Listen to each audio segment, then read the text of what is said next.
Hi, welcome to 70mm poster.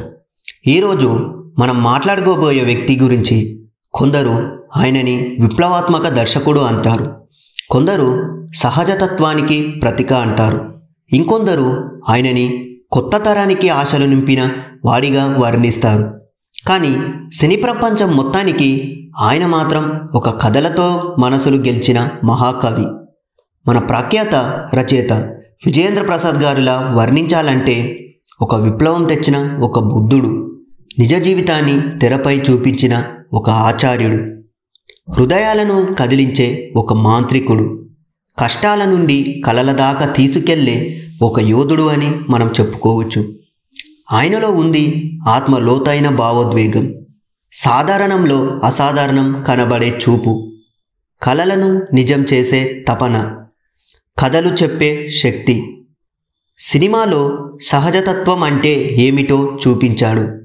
గ్రామం, బస్తీ, చిన్న చిన్న మనుషుల జీవితాల్లో దాగి ఉన్న అసలైన కథలను ప్రపంచానికి పరిచయం చేశాడు. ఆయన ఎవరో కాదండి, మన దర్శకుడు, రచయిత, నటుడు, నిర్మాత మరియు ఎడిటర్. తెలుగు సినీ రంగానికి కొత్త దారులు చూపించిన వ్యక్తే మన వెంకటేష్ మహాగారు. చిన్న పట్టణం నుంచి బయలుదేరి సినిమా ప్రపంచంలో తనదైన గుర్తింపు తెచ్చుకున్న ఒక సాధారణ వ్యక్తి కథ ఇది. తెలుగు సినీ పరిశ్రమలో కొత్తదనం తీసుకొచ్చిన దర్శకుడే మన వెంకటేష్ మహాగారు. విజయవాడలో జన్మించిన వెంకటేష్ మహాగారు 16 ఏళ్ల వయసులోనే ఇంటి నుంచి బయలుదేరి వెళ్ళాడు. తన జీవితం కోసం ఎన్నో చిన్న చిన్న ఉద్యోగాలు చేస్తూ బతికి మనసులో మాత్రం ఒకే కళ నెరవేరలేదు, అదే సినిమా కళ. ఆ కళ కోసం ఆయన ఎన్ని కష్టాలనైనా భరించాడు. సినిమా రంగంలో తన మొదటి అడుగు 2011లో ఆయన సినీ ప్రస్థానం ప్రారంభమైంది. తీన్మార్ సినిమాలో స్పాట్ బాయ్గా పనిచేసి అదే ఏడాది ఆకాశమే హద్దు సినిమాలో ఒక చిన్న పాత్ర చేశారు. ఇలా మొదలైన ఈ ప్రయాణం తర్వాత ఒక పెద్ద మలుపు తిరిగింది.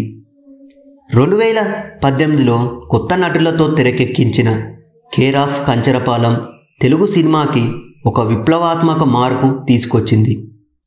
కంచరపాలెం గ్రామంలోనే పూర్తిగా చిత్రీకరించిన ఈ సినిమా సహజతత్వం, నిజమైన భావోద్వేగాలతో ప్రేక్షకుల మనసులను గెలుచుకుంది. దేశవ్యాప్తంగా ఈ సినిమా ప్రశంసలు అందుకుంది. ఆ తరువాత 2020లో ఆయన ఉమామహేశ్వర ఉగ్ర రూపస్య అనే సినిమాతో తన ప్రతిభను మరోసారి నిరూపించారు. సత్యదేవ్ గారి ప్రధాన పాత్రలో నటించిన ఈ సినిమా ఎక్కువ భాగం అరకు లోయలో చిత్రీకరించబడింది. భావోద్వేగాలకు ప్రాధాన్యత ఇస్తూ తీసిన ఈ చిత్రం మంచి విజయాన్ని సాధించింది. ఇక 2022లో వెంకటేష్ మహా నిర్మాతగా కూడా అడుగుపెట్టారు. అంబాజీపేట మ్యారేజ్ బ్యాండు మరియు మార్వానపు సినిమాలో ఆయన నిర్మాణంలో వచ్చాయి. ఇక నటుడిగాను మన మహాగారు పలు సినిమాల్లో కనిపించారు. 2006లో సుందరానికి తొందర ఎక్కువ మొదటి చిన్న పాత్రలు చేశారు. 2011లో ఆకాశమే హద్దుల హీరోకి స్నేహితుడిగా, 2020లో తన సినిమా ఉమామహేశ్వర ఉగ్ర రూపస్యలో టీ షాపు ఓనర్గా కనిపించాడు. 2023లో anchor tales, Martin Luther King వంటి సినిమాల్లో కూడా నటించారు. కథలు రాయడంలోనూ ఆయన ప్రతిభను చూపించారు. 2021లో తమిళంలో వచ్చిన కేర్ ఆఫ్ కాదల్కి అంటే కేర్ ఆఫ్ కంచలంపాలెం రీమేక్ ఆయన్నే స్క్రీన్ ప్లే అందించారు.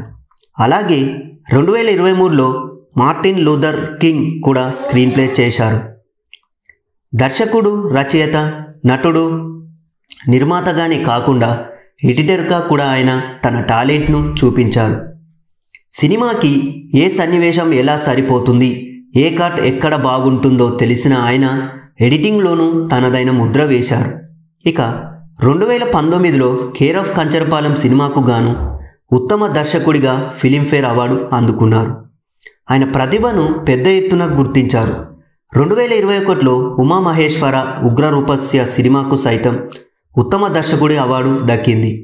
ఈ అవార్డులు ఆయన కృషికి నిదర్శనం. ఒక సాధారణ అబ్బాయి 16 ఏళ్ల వయసులో ఇంటి నుంచి బయలుదేరి స్పాట్ బాయ్గా మొదలుపెట్టి నేడు దర్శకుడిగా, రచయితగా, నటుడు, నిర్మాతగా, ఎడిటర్గా తన తెలుగు సినీ పరిశ్రమలోనే తనదైన ముద్ర